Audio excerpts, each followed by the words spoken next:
نبی علیہ السلام نے کیا فرمایا کہ اللہ جل شانہ بندے سے 70 ماؤں سے بڑھ کے پیار کرتا ہے۔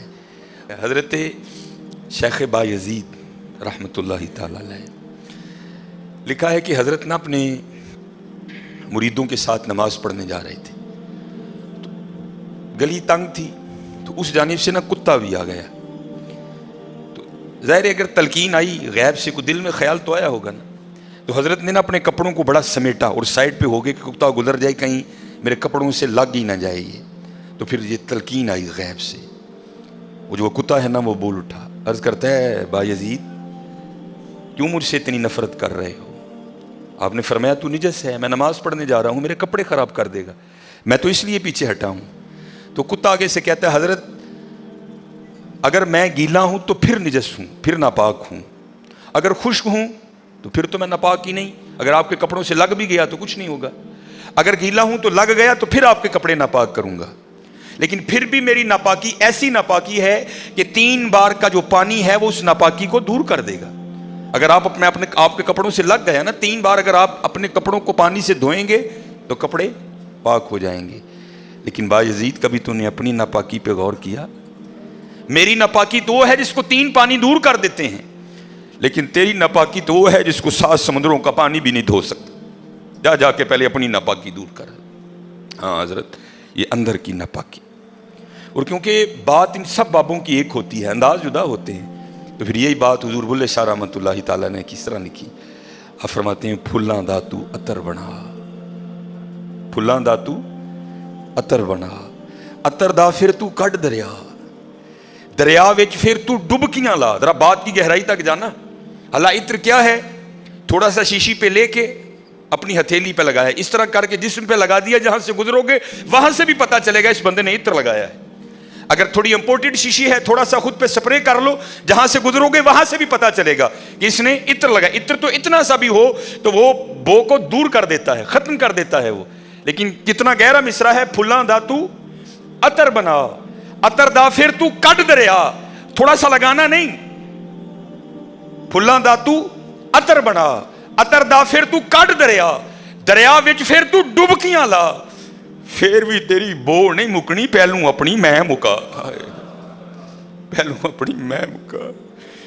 انہوں نے تو بنایا تھا فقیر، چل تو آج تو بعد ساڈا فقیر لے، لیکن یہ میں اس نے پھر موقع ضائع کر دیا، اور جس نے مکا لی حضرت اس کا کام بن گیا، وہ تو ہے ہی کریم۔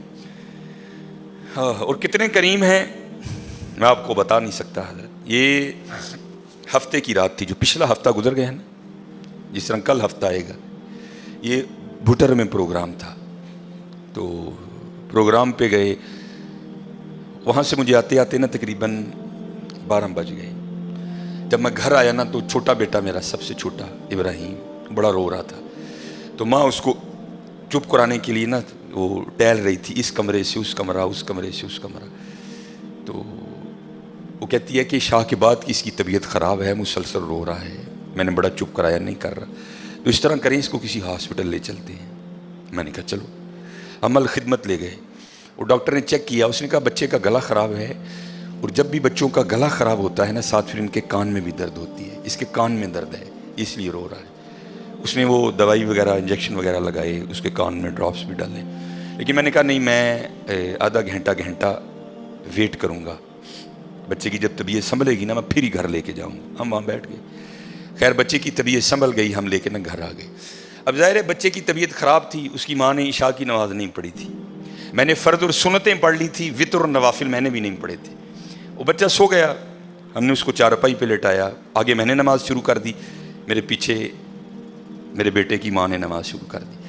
اب میری وتروں کی نا دوسری رکعت تھی، ظاہر ہے ماں بھی یہاں ہی ہوگی، وہ فرض پڑھ رہی تھی، میں وتر پڑھ رہا تھا، یا اس کی تیسری رکعت ہوگی یا اس کی بھی دوسری ہوگی یا چوتھی ہوگی۔ اب اس کی نا آنکھ کھل گئی، اس نے بڑی شدت سے رونا شروع کر دیا۔ تو ہر مسئلے کی روح سے آپ نماز توڑ سکتے ہیں، کیونکہ وہ چارپائی سے بس گرنے والا تھا، دودھ ابل رہا ہے، بی بی نماز پڑھ رہی ہے، نماز توڑ کے دودھ بچائے، کوئی کنویں میں گر رہا ہے، نماز توڑ کے اس کو بچاؤ، پہلے توڑ سکتے تھے، لیکن میں نے کہا نہیں، میں نہیں توڑنی۔ کوئی بات تھا نا حضرت، محبت تو تھی اولاد کی لیکن دل تھوڑا سخت، لیکن ادھر کیا تھا، ادھر ماں تھی حضرت۔ اس نے کیا کیا، اس نے نماز توڑ کے نا بچے کو جا کے چارپائی سے اٹھا کے سینے سے لگا لیا. اب میں نے وطروں کی تیسری رکعت پڑھی تو میں مصلی پہ بیٹھ کے نا میں رو پڑا. نبی علیہ السلام نے کیا فرمایا کہ اللہ جل شانہ بندے سے 70 ماؤں سے بڑھ کے پیار کرتا ہے. یار اگر ایک ماں کی محبت یہ ہے تو پھر اس کی محبت کیا ہوگی؟ اگر ایک ماں کی محبت یہ ہے کہ اس نے نماز توڑ کے بچے کو سینے سے لگا لیا تو پھر تصور کرو حضرت جو 70 ماؤں سے بڑھ کے پیار کرتا ہے اس کی محبت کیا ہوگی. لیکن بات پھر وہی ہے حضرت، ہم تو مائل با کرم ہیں لیکن کیا ہم تو مائل با کرم ہیں لیکن آگے سے کیا جب یہ وہ بچہ تھا نا میں نہیں تھی حضرت اس میں، وہ تو پوری شدت سے رو رہا تھا مجھے بٹھاؤ، مجھے اٹھاؤ، مجھے بچاؤ، شدت تھی نا حضرت. اس شدت نے ماں کو مجبور کر دیا کہ اس نے نماز توڑ کے بچے کو اٹھایا. یہاں بھی جب شدت آتی ہے نا حضرت تو پھر دریائے رحمت ایسا جوش میں آتا ہے کہ بگڑی بن جاتی ہے حضرت. لیکن پھر کیا ہے ہم تو مائل با کرم میں کوئی سائل ہی نہیں.